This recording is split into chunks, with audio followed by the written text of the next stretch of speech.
Iya. Yen kowe arep mangan-mangano. Yen kowe arep mangan-mangano ning kewan cacing wae kae yen kepidak mesti molet apa meneh jalma manungsa.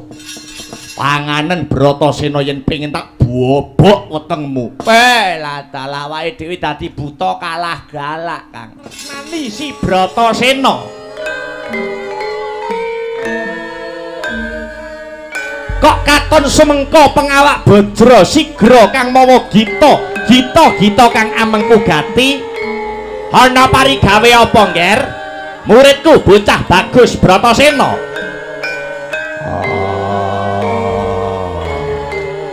Durna guruku Bratasena piye tek aku ngadhep marang panjenenganmu ya kuwi saka krentek atine Bratasena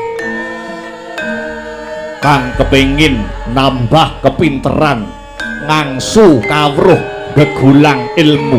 Loh, mosek apa isih kurang?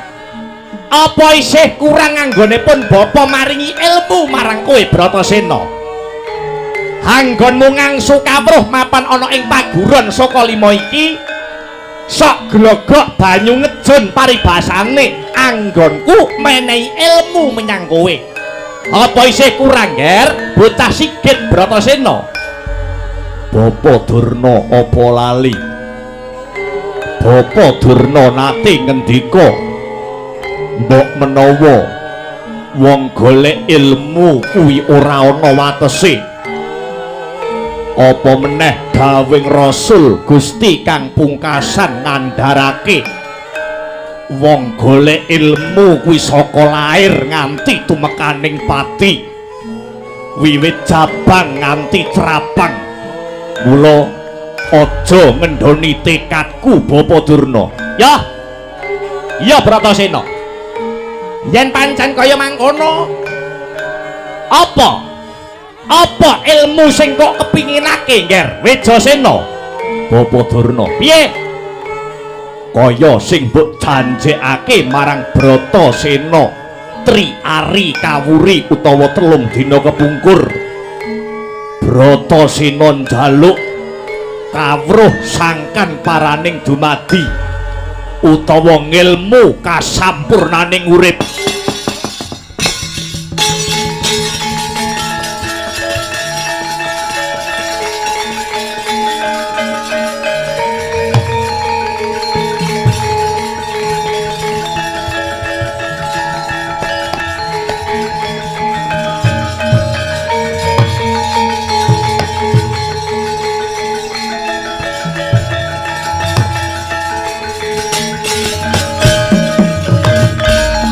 Kagyatare sang apirangu rinanggul ginempit kahampit bosang retnaning bawana bong ya si tukang walang adi ya si tukang ngenesing tias ya si tukang kudu garing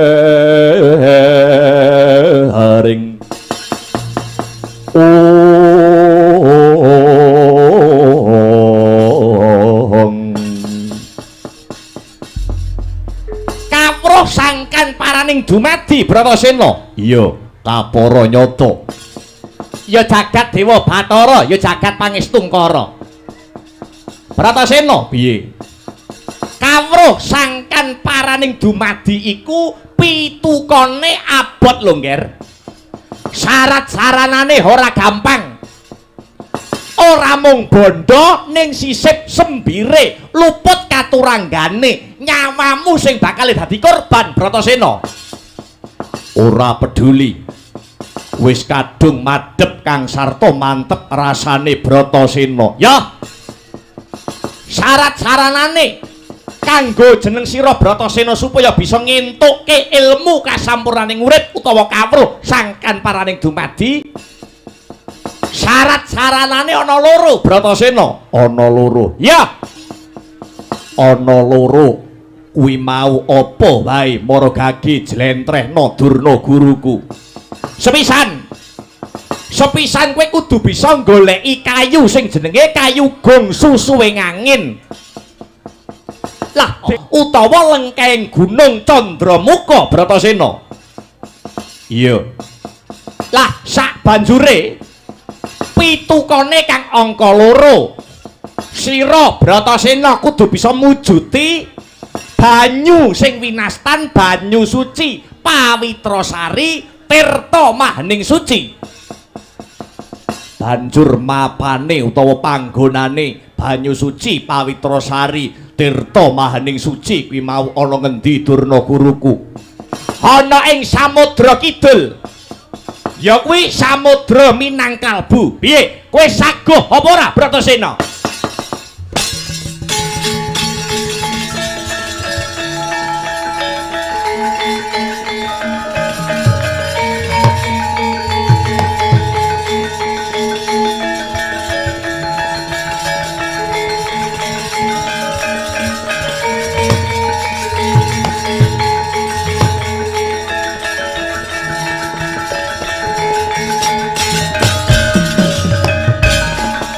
Caritaning satriya linuwe kang maradi mring kautaman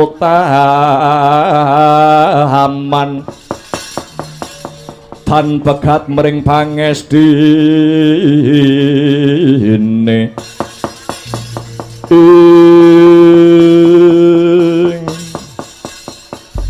piye Bratasena?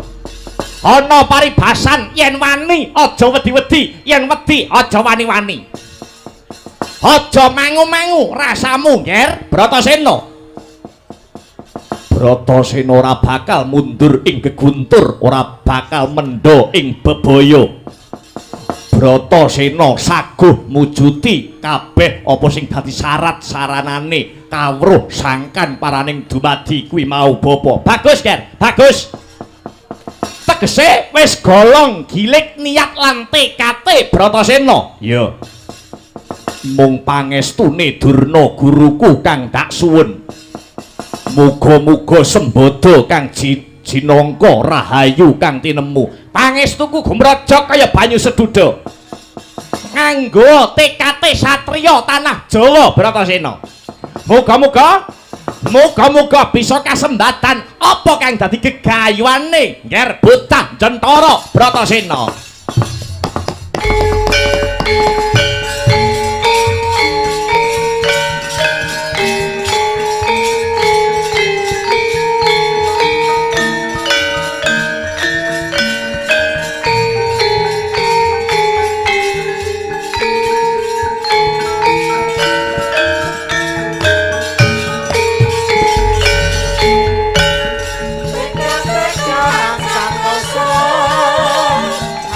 Aku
manganjur lakuning angin gugur agraning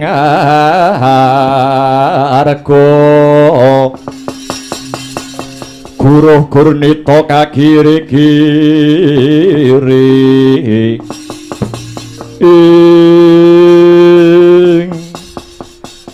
ucap kacarita nalika samono Dian Bratasena wis prapteng tepining alas Tribasara lengkeng gunung Candramuka sigra mlintir gumbala hangunjal huswa hambekos kadya teksaka hanembur wisa dasare alas Tribasara alas gong gegerutan kebak gurda ting jenggelek pangingkayon sambung sumambung tebung hamaro gunung sigra katrajang kridaning sang panenggak padha saknalika bumi horeg gora gurnita padas padha gempal jurang samya jugruk wit ingkang gedhe rebah kabarubuh kang jero tancepe padha pukah ingkang cethek rungkat sak oyot-oyote watu gilang kinarya oncelang gugur agraning arga gumaruduk sabawaning nganti kaya gerah ing mangsa labuh buron wana ambyar bubar mawut sar-saran gajah banteng singa barong wersuh lawan kidang menjangan dalah iber-iberan otot kenceng ngarenceng wadon hambrabak netra ngandhik hangatirah hanggeget waja Dian Bratasena ngupadi baya dateng pundi dununging kayugung susuwing angin minangka dados syarat sarana wedharing kawruh sangkan paraning dumadi pauta alas Tribasara kinarya mbat-mbatan Raden Bratasena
Lah ing kono ta wau Den Babatya Lastrik Basara kalian Raden Bratasena. Sang Bratasena datan Graita lamun sadroning alas ana wujuding buta loro raseksa kalih kang lagya jejagi raseksa kekalih sajak kaliren pramila golek daging satampel getih satetes kinarya nyambung gesangipun solaing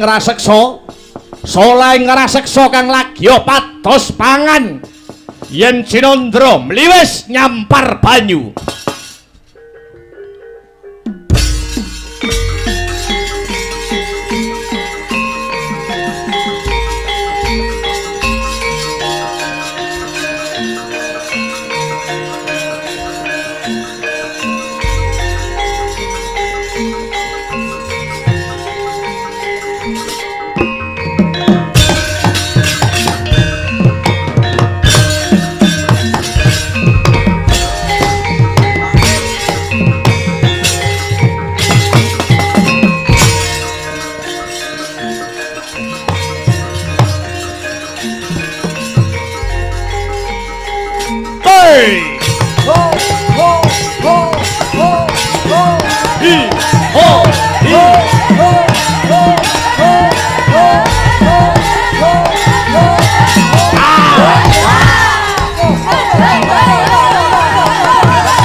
yen kowe arep mangan mangano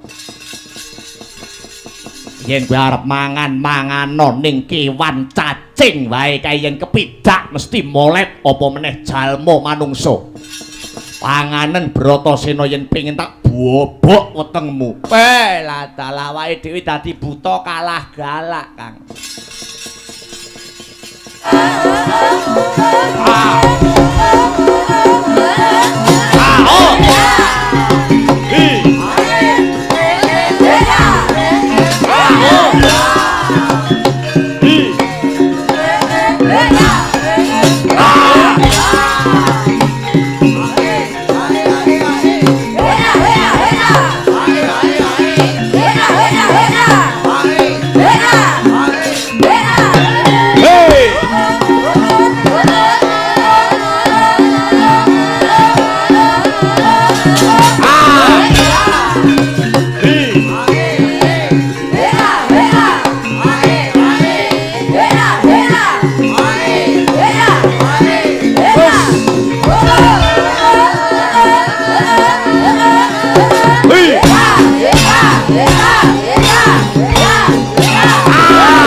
Mayun Rukma Kalagara Rupa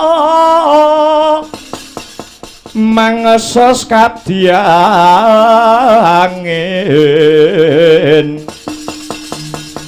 pangsempal kaprapal selo-selo kaplasa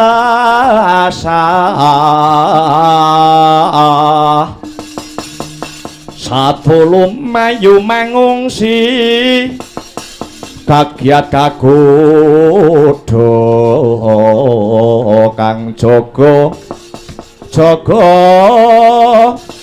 bumi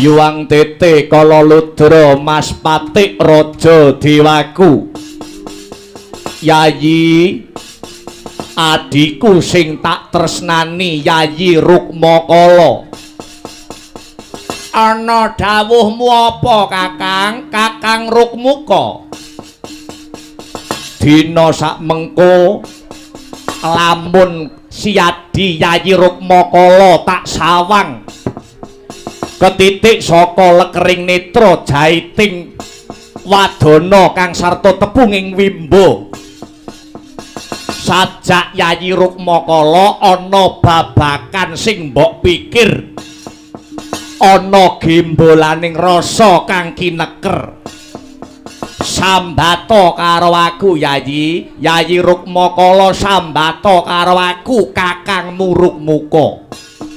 Wah, Kakang Rukmuka, Yayi Rukmakala kepriye? Ing ripalungguhan iki ora ana sing tak gagas Kakang. Aku krasa luwe Kakang.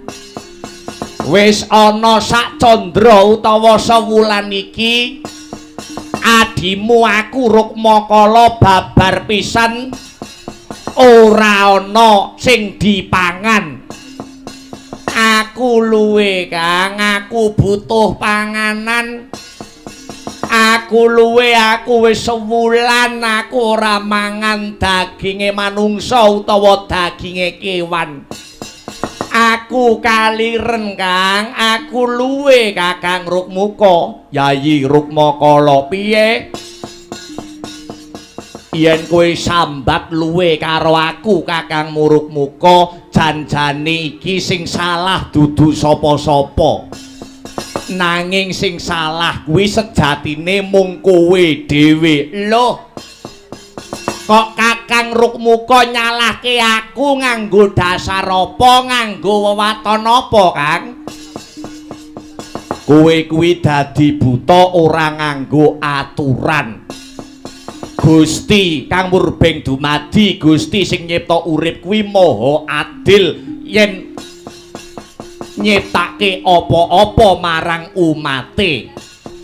Kidang-kidang menjangan kang mapan ana ing alas trik Basara kene wis gusis, wis tumpes tapis tanpa tabet, kabeh wis mbok pangan. Kidang sing isih enom-enom, kidang sing isih cilik-cilik durung wancine mbok pangan uga wis mbok pangan. Kowe iki buta serakah. Wekasan alas kene wis ora enek panganan, alas kene babar pisan wis ora ana kewan. Sing salah dudu sapa-sapa, nanging sing salah kowe dhewe Rukmakala.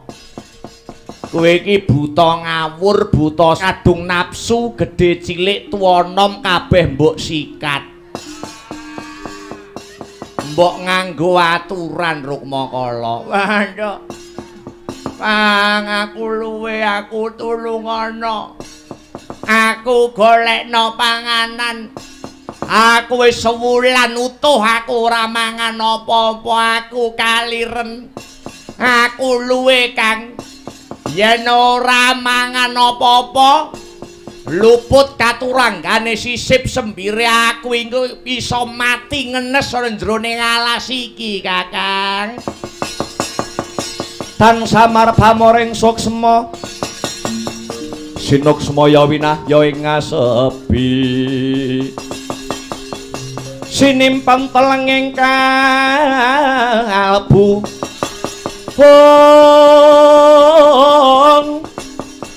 pambukaning warana barlen saking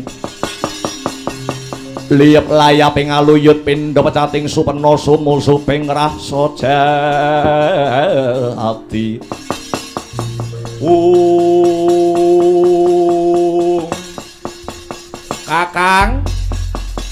Kakang Rukmuka, apa ngrasa apa sing tak rasake? Yayi Rukmakala ngrasake apa, Kang? Aku kok mambu getihé manungsa ya, Kang. Kira-kira apa ana menungsa sing wanuh-wani mlebu ana ing alas trik Basara iki ya, Kang? Iya, Kidi. Aku ya mambu getihé manungsa, Kakang Rukmaka ya mambu daginge manungsa. Sajake ana manungsa sing bondo wani, bondo nekat wani mlebu ana ing alas trik Basara iki. Wis ora sandadak kesuwen, enggal dipethuki, Kang. Sapa ngerti bisa dadi panganku, Kang. Ayo enggal dipethuki, Yayi.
Woi, ah.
Rekata Dyan Bratasena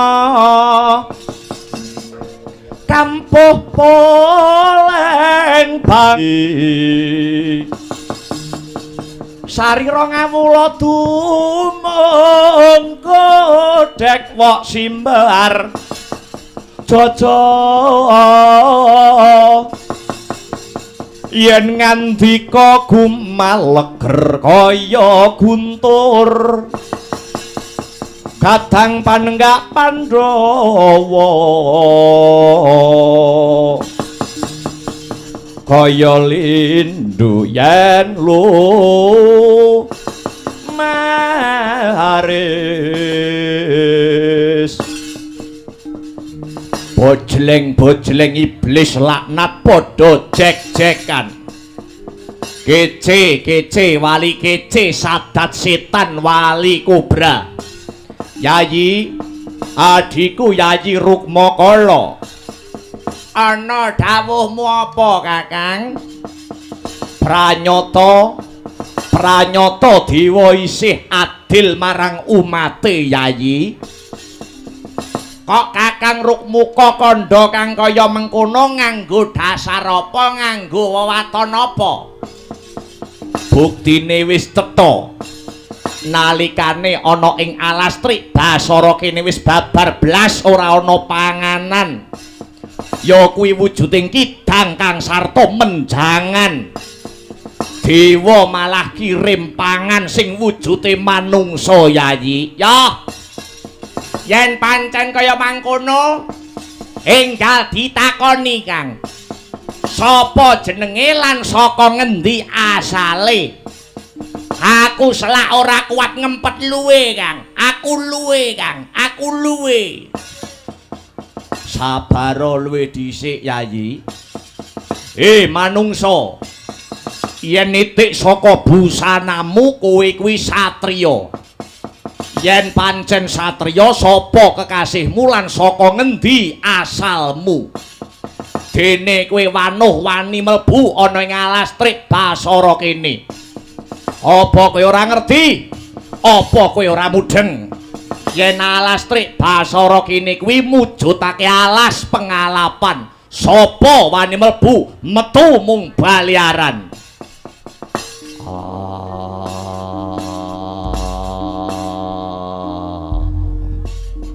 Edian suarane gumleger meh gempa bumi ngalian suarane wae wis marem mendah daginge mesti marake wareg ya Kang yen bocah iki kelakon dadi pangane awake dhewe aku request teponge ya Kang aku ngenge ana pupune kowe kok milih pupu kowe kok milih mangan pupune wis dadi pakulinanku Kang aku yen arep nyerang wong saiki sing tak cekel dhisik mesti pupune Kang wong edan malah tekan ngendi-ngendi kowe Satriya Jodipati Bratasena kekasihku. Bratasena ya Bimasena Etyan. Bali takon ana buta loro sak kembaran sapa jenengmu? Aku sing jaga alas iki jenengku Ditya Kala Rukmaka. Dene iki adikku, aku Rukmakala. Lah banjur kowe Bratasena nganti kedarang-darang tekan papan kene. Apa sing mbok goleki Bratasena? Aku mung mituhu dawe Durna guruku. Goleki wujuding kayugung susuing angin minangka syarat wedharing kawruh sangkan paraning dumadi.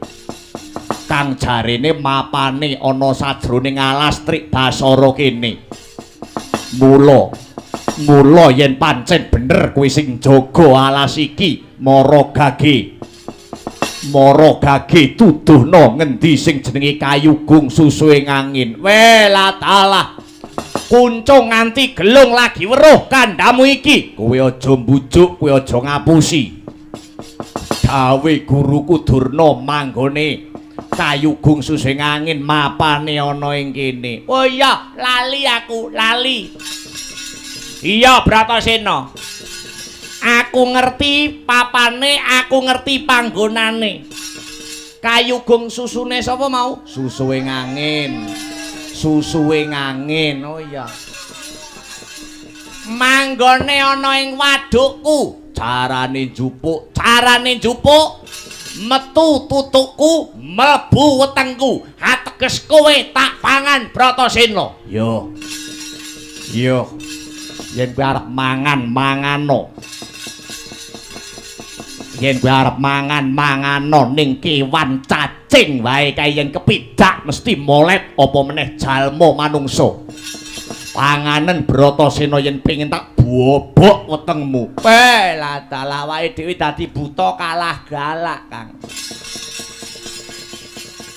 Piye? Kowe bangga? Ya aku bangga. Bagus. Lena pangindamu kelakon tak geget siung pengapit bialiaran we Bratasena. Banjur pecah dasmu we.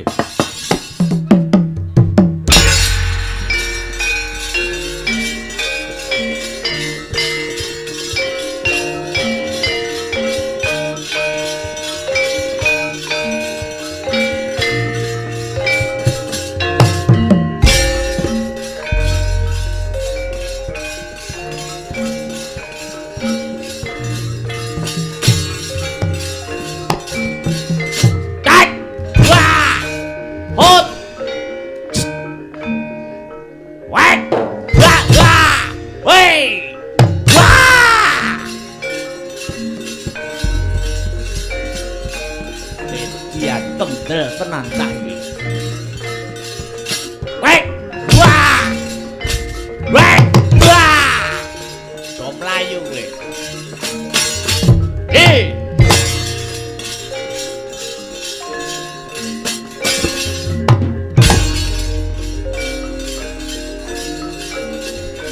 Pa.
hoi.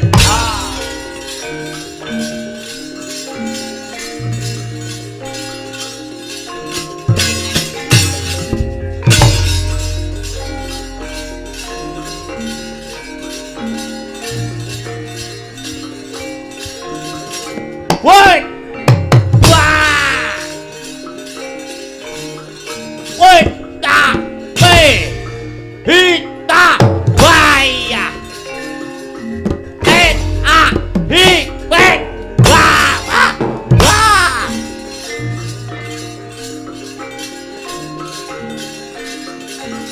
A hi wah, wah. Wait, wah, wah. Lu, wah, wah.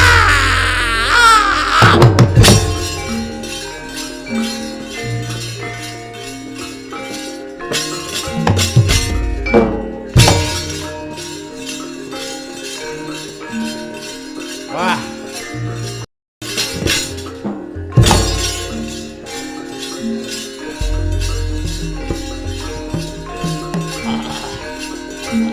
Ah.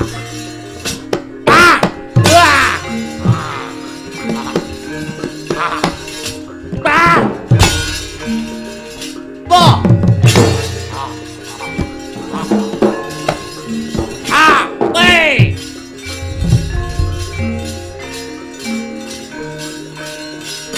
Wah.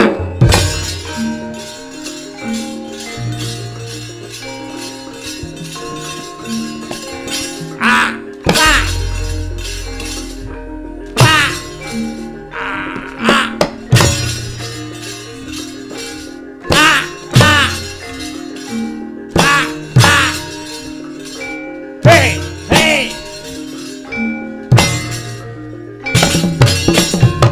Hey. Wah. Ah. Ah.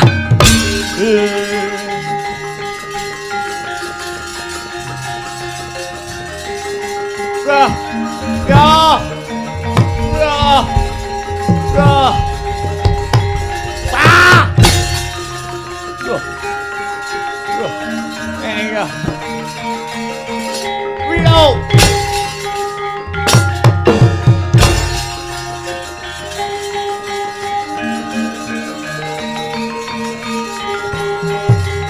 Wih, mati aku, Pak.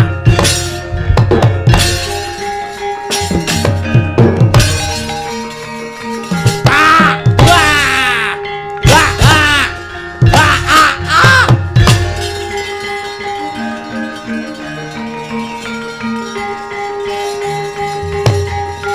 Roh.